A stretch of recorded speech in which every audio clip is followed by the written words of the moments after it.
Hi hello അസ്സലാമു അലൈക്കും welcome back to സൻഫീസ് kitchen. ഇന്ന് ഞാൻ വന്നിട്ടുള്ളത് 2 മിനിറ്റ് കൊണ്ട് ഉണ്ടാക്കിയെടുക്കാൻ പറ്റിയിട്ടുള്ള ഒരു അടിപൊളി ഈസി റെസിപ്പി ആയിട്ടാണ് കേട്ടോ.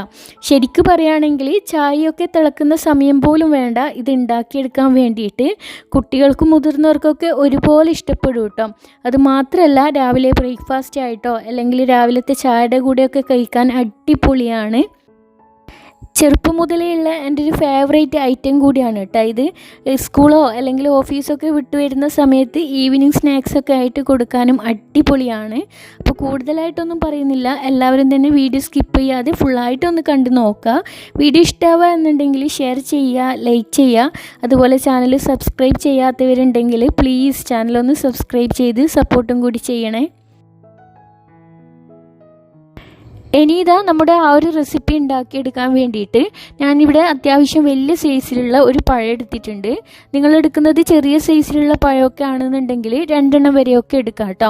എന്നിട്ട് ഇതുപോലെ 4ആയിട്ട് കട്ട് ചെയ്തിട്ടുണ്ട്. സെൻറ്ററിൽ വെച്ചിട്ട് 4ആക്കി കട്ട് ചെയ്തെടുക്കില്ലേ നമ്മൾ കായ്പോളൊക്കെ എടുക്കുന്നത് പോലെ, അതുപോലെ കട്ട് ചെയ്തെടുത്തിട്ടുണ്ട്.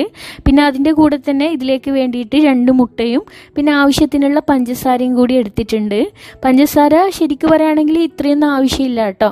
ഞാൻ എടുത്ത സമയത്ത് കുറച്ച് കൂടുതലായിട്ട് എടുത്തന്നേ ഉള്ളൂ. അപ്പോൾ നമ്മൾ ഉണ്ടാക്കി വരുന്ന സമയത്ത് നോക്കിയിട്ട് മാത്രം പഞ്ചസാര ചേർത്ത് കൊടുത്താൽ മതി. അപ്പോൾ അതൊക്കെ എത്രയാണെന്നുള്ളത് ഞാൻ പറയാം.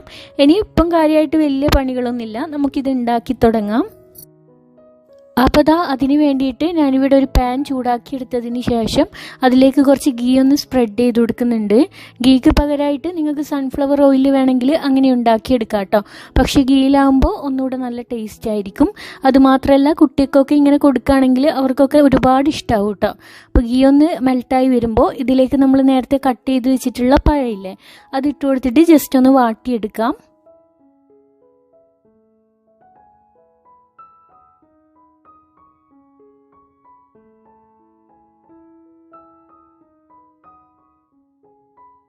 അപ്പോൾ ഇതുപോലെ പഴത്തിൻ്റെ 2 ഭാഗം ഒന്ന് ഫ്രൈ ആക്കി എടുക്കണം കേട്ടോ. എന്ന് കരുതിയിട്ട് ഒരുപാട് ടൈമൊന്നും ഫ്രൈ പാനിലിട്ടിട്ട് ഫ്രൈ ആക്കി എടുക്കേണ്ട ആവശ്യമൊന്നുമില്ല. പഴത്തിൻ്റെ കളർ ചെറുതായിട്ടൊന്ന് ചേഞ്ച് ആയി കിട്ടില്ലേ, ഒരു ഗോൾഡൻ കളറൊക്കെ ആവില്ലേ, ആ ഒരു സമയം വരെ ഇതുപോലെ 2-3 മിനിറ്റ് ഒന്ന് മുരിയിച്ചെടുത്താൽ മതി.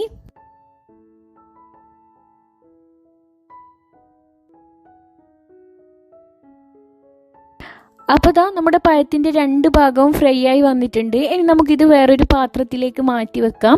നിങ്ങൾക്ക് വേണമെങ്കിൽ ഇത് സൈഡിലേക്ക് ആക്കിയിട്ട് ബാക്കിയുള്ള കാര്യങ്ങളൊക്കെ ഇതിൻ്റെ കൂടെ ഉണ്ടാക്കിയെടുക്കാം കേട്ടോ. പക്ഷെ അങ്ങനെ ആവുമ്പോൾ പഴം ഒന്നുകൂടെ ഉടഞ്ഞു പോവാൻ ചാൻസ് ഉണ്ട്. അതുകൊണ്ട് ഞാനിതുപോലെ വേറൊരു പാത്രത്തിലേക്ക് മാറ്റിയിട്ടാണ് കേട്ടോ ചെയ്യുന്നത്.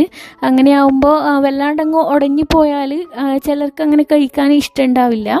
അപ്പോൾ എനിക്കങ്ങനെ കൂടുതൽ ഉടഞ്ഞു പോകുന്നത് ഇഷ്ടമല്ലാത്തത് കൊണ്ട് ഇതുപോലെ വേറൊരു പാത്രത്തിലേക്ക് മാറ്റി വെക്കുന്നുണ്ട്.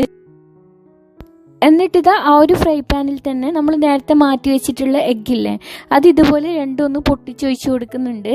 നിങ്ങൾക്ക് കൂടുതൽ എഗ്ഗ് വേണമെന്നുണ്ടെങ്കിൽ 3 എണ്ണമൊക്കെ പൊട്ടിച്ചൊഴിച്ച് കൊടുക്കാം കേട്ടോ. എഗ്ഗ് കൂടുന്നതിനനുസരിച്ച് ടേസ്റ്റ് കൂടത്തേ ഉള്ളൂ. ഇനിയിപ്പോൾ നിങ്ങൾക്ക് പഴത്തിൻ്റെ ടേസ്റ്റാണ് കൂടുതൽ ഇഷ്ടമെങ്കിൽ പഴം കുറച്ച് കൂടുതലായിട്ട് ആഡ് ചെയ്ത് കൊടുക്കാം. അതൊക്കെ നിങ്ങളുടെ ഫ്ലേവറിനനുസരിച്ചിട്ടും ഇഷ്ടത്തിനൊക്കെ അനുസരിച്ചിട്ട് ചെയ്യാം കേട്ടോ. എന്നിട്ട് എഗ്ഗ് ഇതുപോലെ ജസ്റ്റ് ഒന്ന് സ്ക്രാമ്പിൾ ചെയ്ത് കൊടുക്കുന്നുണ്ട്. ജസ്റ്റ് ഇതുപോലെ ഒന്ന് എന്താ പറയുക ചിക്കി കൊടുത്താൽ മതി കേട്ടോ. ഒരുപാട് ടൈമൊന്നും ആക്കേണ്ട ആവശ്യമില്ല. ഒരു 2-3 പ്രാവശ്യം ഇതുപോലെ ഒന്ന് ചീകി കൊടുത്തതിന് ശേഷം നമുക്കിതിലേക്ക് മധുരത്തിന് ആവശ്യത്തിനുള്ള പഞ്ചസാരയും കൂടി ചേർത്ത് കൊടുക്കാം. ഞാനിതിലേക്കൊരു 3 ടീസ്പൂണോളം പഞ്ചസാര ചേർത്ത് കൊടുക്കുന്നുണ്ട്. എന്നിട്ട് ഇതുപോലെ നന്നായിട്ടൊന്ന് മിക്സാക്കി കൊടുക്കുക. എഗ്ഗിൻ്റെ എല്ലാ ഭാഗത്തും പഞ്ചസാര എത്തുന്ന രീതിയിൽ ഇതുപോലെ നന്നായിട്ട് തന്നെ മിക്സാക്കി കൊടുക്കണം കേട്ടോ. എഗ്ഗൊക്കെ നന്നായിട്ട് തന്നെ വെന്ത് കിട്ടണം. അപ്പോൾ എഗ്ഗൊക്കെ നന്നായിട്ട് വെന്ത് വരുന്ന സമയത്ത് നമ്മൾ നേരത്തെ ഫ്രൈ ആക്കി മാറ്റി വെച്ചിട്ടുള്ള പഴമില്ലേ അതും കൂടി ഇതിലേക്ക് ഇട്ട് കൊടുക്കുക. എന്നിട്ട് വീണ്ടും എല്ലാം കൂടി നല്ലപോലെ ഒന്ന് മിക്സാക്കി എടുക്കുക. ജസ്റ്റ് ഒരു 2-3 സെക്കൻഡോളം മിക്സാക്കി എടുത്താൽ മതി കേട്ടോ. ഒരുപാട് ടൈമൊന്നും മിക്സാക്കി എടുക്കേണ്ട ആവശ്യമില്ല. ഒരുപാട് ടൈം വെക്കുമ്പോൾ വല്ലാണ്ടങ്ങ് പഞ്ചസാരയിൽ നിന്നൊക്കെ വെള്ളം ഇറങ്ങിയിട്ട് വല്ലാണ്ടങ്ങ് എന്താ പറയുക ലൂസായി പോകും കേട്ടോ. അതുകൊണ്ട് ഒരുപാട് ടൈം വെക്കേണ്ട, ഇത്രയേ വെക്കേണ്ട ആവശ്യമുള്ളൂ. അപ്പോൾ ഇത്രയേ ഉള്ളൂ നമ്മുടെ സിമ്പിളായിട്ടുള്ള റെസിപ്പി ഉണ്ടാക്കിയെടുക്കാൻ വേണ്ടിയിട്ട്. കുട്ടികൾക്കൊക്കെ ഒരുപാട് ഇഷ്ടപ്പെടും കേട്ടോ. കുട്ടികൾക്ക് മാത്രമല്ല മുതിർന്നവർക്കൊക്കെ ഒരുപാട് ഇഷ്ടപ്പെടും. ചെറുപ്പം മുതലേ എൻ്റെയൊക്കെ ഫേവറേറ്റ് ആയിട്ടുള്ള ഐറ്റമാണ് കേട്ടോ. ടേസ്റ്റ് ഉണ്ടാവുമെന്ന് ഒട്ടും തന്നെ ഡൗട്ട് വേണ്ട. അടിപൊളി ടേസ്റ്റാണ്. നല്ല ഹെൽത്തി ഫുഡും കൂടിയല്ലേ. എഗ്ഗും അതുപോലെ തന്നെ ഗീയും പഴമൊക്കെ ചേർന്നിട്ട് അടിപൊളിയാണ് കേട്ടോ. അപ്പോൾ എല്ലാവരും തീർച്ചയായിട്ടും ഒന്ന് ട്രൈ ചെയ്ത് നോക്കുക. കുട്ടികൾക്കും മുതിർന്നവർക്കൊക്കെ ഒരുപോലെ ഇഷ്ടപ്പെടും. നമുക്കിത് ബ്രേക്ക്ഫാസ്റ്റ് ആയിട്ടോ അല്ലെങ്കിൽ ചായയുടെ കൂടെ കഴിക്കാനൊക്കെ ആണെങ്കിലും അല്ലെങ്കിൽ കുട്ടികൾക്ക് സ്നാക്സൊക്കെ ആയിട്ട് സ്കൂളിൽ കൊടുത്തു വിടാനൊക്കെ അടിപൊളിയാണ് കേട്ടോ. സ്കൂൾ വിട്ടു വരുന്ന സമയത്തൊക്കെ ഇങ്ങനെ കുട്ടികൾക്ക് ഉണ്ടാക്കി കൊടുക്കുകയാണെങ്കിൽ അവർക്കൊക്കെ ഒരുപാട് ഇഷ്ടപ്പെടും കേട്ടോ. അപ്പോൾ എല്ലാവരും തന്നെ ഒന്ന് ട്രൈ ചെയ്ത് നോക്കിയിട്ട് നിങ്ങളുടെ വാല്യുബിൾ ആയിട്ടുള്ള ഫീഡ്ബാക്ക് കമൻ്റായിട്ട് അറിയിക്കുക. വീഡിയോ ഇഷ്ടമായി നിങ്ങൾ മാക്സിമം നിങ്ങളുടെ ഫാമിലി ഫ്രണ്ട്സിനൊക്കെ വീഡിയോ ഒന്ന് ഷെയർ ചെയ്ത് കൊടുക്കുക. അതുപോലെ ലൈക്ക് ചെയ്യുക. പിന്നെ പ്രീവിയസ് വീഡിയോസൊക്കെ കാണാത്തവരുണ്ടെങ്കിൽ പ്രീവിയസ് വീഡിയോസൊക്കെ ഒന്ന് പോയി കണ്ട് നോക്കുക. നമ്മുടെ ചാനലിൽ ഒരുപാട് വെറൈറ്റി റെസിപ്പീസും വ്ളോഗ്സും ഒക്കെ ഉണ്ട്. അപ്പോൾ ഇൻഷാ അല്ലാഹ് ഇതുപോലെ നല്ല നല്ല റെസിപ്പീസൊക്കെ ആയിട്ട് വീണ്ടും വരാം. അതുവരേക്കും ബൈ.